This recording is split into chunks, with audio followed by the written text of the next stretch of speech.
Now, why learn a language to just take a test? Money.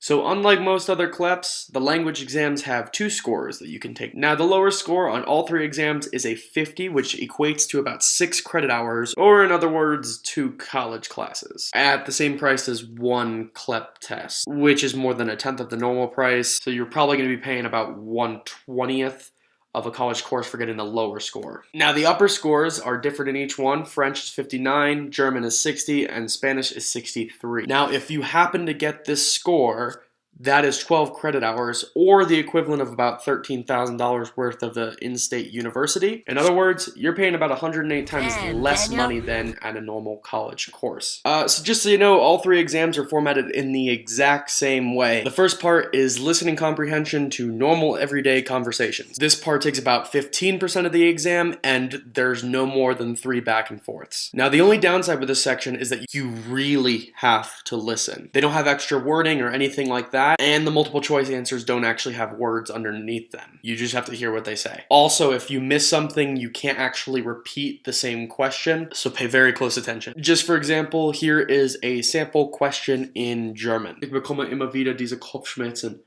Können Sie mir vielleicht ein Medikament dagegen verschreiben? Dazu muss ich Sie erst einmal näher untersuchen. Würden Sie bitte da drüben Platz nehmen? Mit wem spricht die Frau wohl? A. Mit einem Lehrer. B. Mit einem Friseur. C. Mit einem Verkäufer.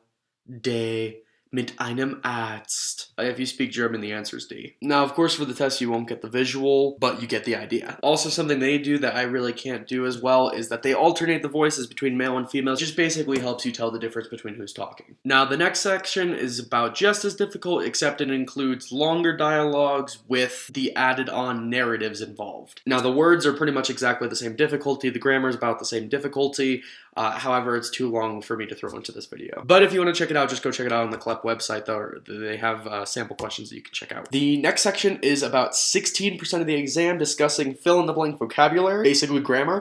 The next part is 20%, and it is more fill-in-the-blank vocabulary, just with longer paragraphs as opposed to short sentences. Now, the last part is by far the hardest part. It's 24% of the test, and that's all reading comprehension. This part, you definitely need to know your language a little bit better, or at least to be able to guess the words based off of context. Outside of that, guys, do take these tests, but make sure you put in enough time studying. I studied for almost a year before I passed the exam, and I also started from scratch, so if you're further along, just figure it out. If you're studying from scratch, it's totally doable. I did it. But the nice thing that's different with a language exam that's different than all the other exams is you can study it while you're studying all the other ones. You only have to study really about 30 minutes a day. Just don't overstress about it. Make it fun. Make it enjoyable. As always, guys, if you could please just like, share, and subscribe and get this information all over the place, that'd be most appreciated by, I guarantee, everybody else. But I would actually also appreciate it. So if you could just like, share, and subscribe.